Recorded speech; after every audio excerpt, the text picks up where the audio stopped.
Okay, I had a lot of chit-chat planned because I was like, okay, they'll help with my nervousness and tiredness because end of the day, but I'm going to not do any of that. So I'm Bhavana Singh. You can connect with me on socials, Singh Bhavana 8, everywhere. Today I want to talk to you about writing future-proof code because I'm a consultant, and as a consultant, I come across a lot of I work with small businesses, and I come across a lot of bad code. A lot of time I go into these orgs and they say, okay, can you add this to it? I'm afraid to touch it because the code is so scary looking that if I touch it, I'm going to break a lot of things. So the more and more I come across it, the more and more I want to talk about it because I was like, if I keep talking, I've been doing this talk at a lot of places. I was like, maybe I'll slowly spread the word. And it's like one of those common sense things that I had a medical issue. I went to my doctor, and she said, well, you don't need any medicine. You need to sleep 8 hours, drink a liter or 2 of water, and walk every day. So it's something like that. Like, it's simple things. If we could follow that, maybe we could all have the code that is not so scary. So the thing about code is the code is never done. So when you write code, that's maybe 10 to 20% of its life. The actual writing of the code, most of the time is spent on maintenance. So when you write any code, it could be you or it could be anybody. It changes a lot of hands. It goes through a lot of things. So it's always changing. So you're never really done with it. So you will see it in the future. How many times have you seen the code and said, who wrote this? And then, because you cannot make any sense out of it, and how many times then you realize it was you? And every problem that I say today, it's because I have done it. So that's how I've learned it. So I have battle scars by doing it myself. So how does code become bad, though? Because when you start out, say you write a trigger, and it's tiny little, cute little trigger, updating a related object, you write unit tests, everything works great, and then it's good, took you an hour to do it, great. And then as you keep on adding to it, if you haven't followed the best practices, the code starts growing. And if you don't take the time to refactor and make it modular, it keeps growing and growing, and after a while it becomes scary. So we don't start out meaning to write bad code, it just sometimes happens. And also as a consultant, sometimes there are hours. They're like, you need to do this in 6 hours. So you don't have time to follow best practices. So those happens. So what does maintainable code look like? It should be small, modular. It should be easy to read, not only by the person who wrote it, but also by everybody else. And not fragile. It shouldn't be if I change this one thing, it's going to break the rest of the things. Like I said, right here, maintainable code is as important as working code. So just because it's working, you're not done. It needs to be maintainable.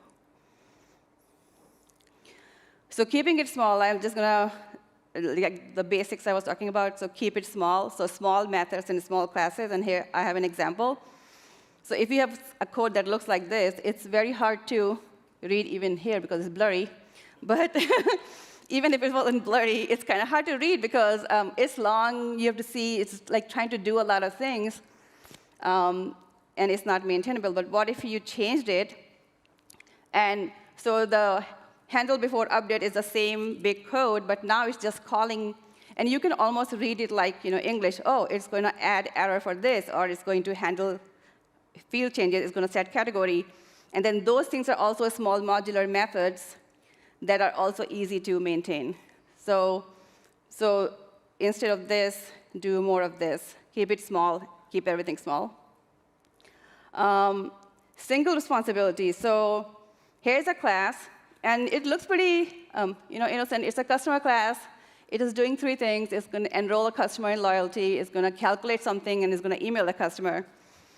That's fine. But what if later on you have to change something in how you calculate something for the customer? Then you're touching this class that's doing 2 other things. So then you better test all those 3 things. Or you could do something like this.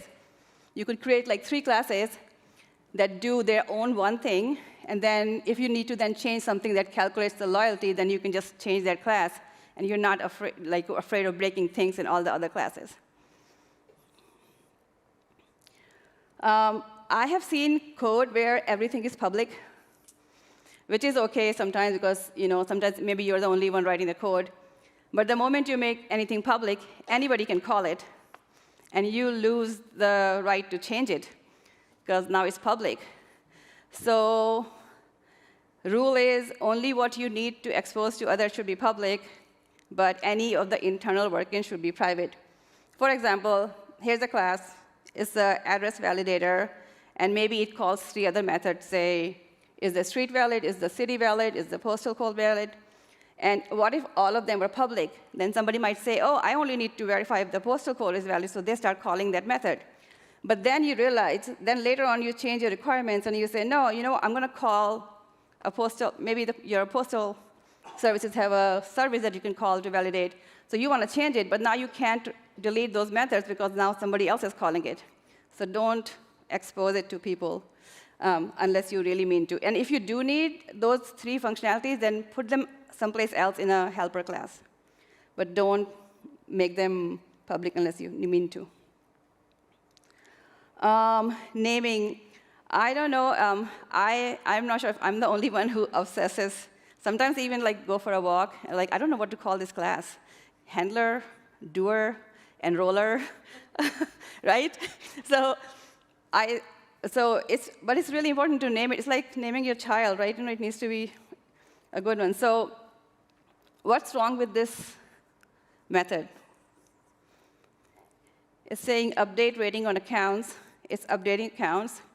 Then it's doing a sock call on getting the related context and updating the context.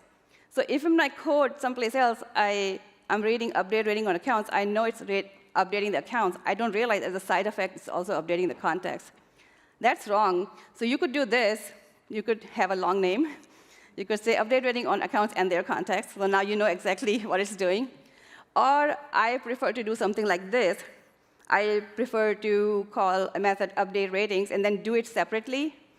And then later on, they say, oh, also update the cases or opportunities. Then you can just add it there. And then you can actually read it like prose, like what it's doing, instead of having the side effect. Because I've seen a lot of developers do that. Like, while I'm here, let me also do this in this method, because I already have all the data I need and all that stuff. So don't do that. Meaningful names. Like I said earlier, I do everything this is by experience. So don't call something getCon when it could be getKind context, because it tells you exactly what it's doing. Or don't call something the flag when is address valid would tell you. How many people have called a Boolean a flag? I think it's more than me. Or just have a longer, meaningful name that tells you exactly. Because if you have a class variable, and then further down the code, you'll scroll up to see what it's doing again and again. Just call it what it's doing. Same here, don't call D and then have a comment to tell what it's doing. Just if you have the right name, you won't need the comment. So intention revealing name. Don't repeat yourself. I'm on a fast forward because I need to. So suppose you have a code where you have, in this code, it's a trigger, obviously, a trigger handler. So before update, you're doing something, and then also before insert, you're something. Then suppose a requirement changes, and say the amount where it says 10,000, maybe it's going to be 15,000. What if you only changed it in before update and forgot to change it before insert? Now you'll have a very inconsistent behavior in your system. So this is not a good practice. You are repeating yourself. So it would be better to refactor that out into its own method. So now you only have one place to change, and then you call that method as many times as you want. So that would be the best practice. Similarly, I might have done this one time, where you have this magic string repeated all over the code. I only showed 3 places, but sometimes it's everywhere. And then suppose maybe it's a pick list or something, and then they change it to PO.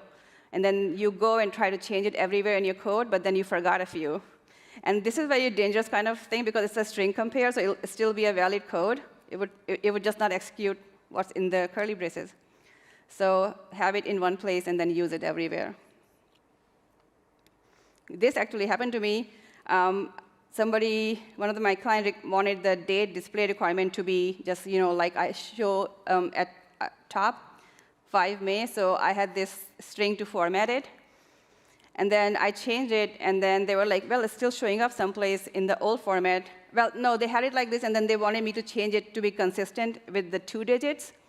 And I changed it, and they said, no, but it's still showing up like the old way in some places. And it was very hard. I thought I got all of them. So instead of doing the format string everywhere, I changed it so I only have it in one place, and then use that string everywhere. So I'm not repeating that formatting. So just small things, but still a repetition. So that's all the little tidbits I have. To summarize, like, code is never done, so it'll come back to haunt you if you don't follow the best practices. And sometimes we have to do things in a hurry, but then you have to maybe make time. If you do sprints, maybe in the next sprint, make sure you schedule time to refactor it and follow the best practice. And keep things small. Don't repeat yourself. Remember the public and private. And every time you touch a code and you see something bad there, try to refactor. Leave it better than you found, the Boy Scout rule. So that's all I have, real fast, and I did it really fast. So any questions? Or promises that we'll all do this?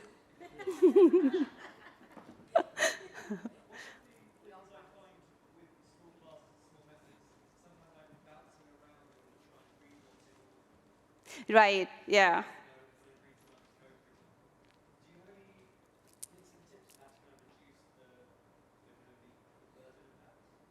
So what you're saying is, if you have too many of them, then you're going and reading.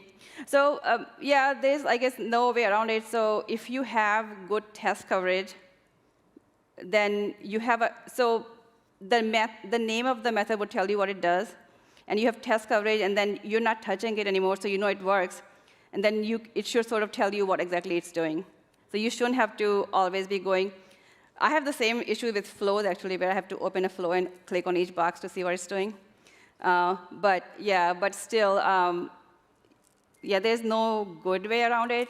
But I still find it better than having a long class or a method which does everything. Yeah. Any other questions? I was going to say, commenting on that, the best thing for me is the peak definition in VS Code. When I'm doing something, if I'm reading code, I'm like, what does this function do? I can just peek it and read it real quick. And then right. Keep moving. Yeah, that's a good point. Or any other tidbits for me? Because I'm always learning too. Hello. So when you are working with a big project, usually you have a huge list of files inside a single folder. Do you have any tips to organizing subfolders, APEC classes? Because it's possible, but Salesforce support is not that great. Do you have any tips on organizing in subfolders, large projects? Are you saying organize classes in folders? Yes. I do that. I would say all the helper classes, service classes, by the features that I have, I do organize them in folders. But that's more of how to find your files, right? Yeah. I'm going to say, any last question? Doo-doo, doo-doo. Doo-doo-doo. I want to thank you very much. Thank you for staying awake. I know it's the end of the day.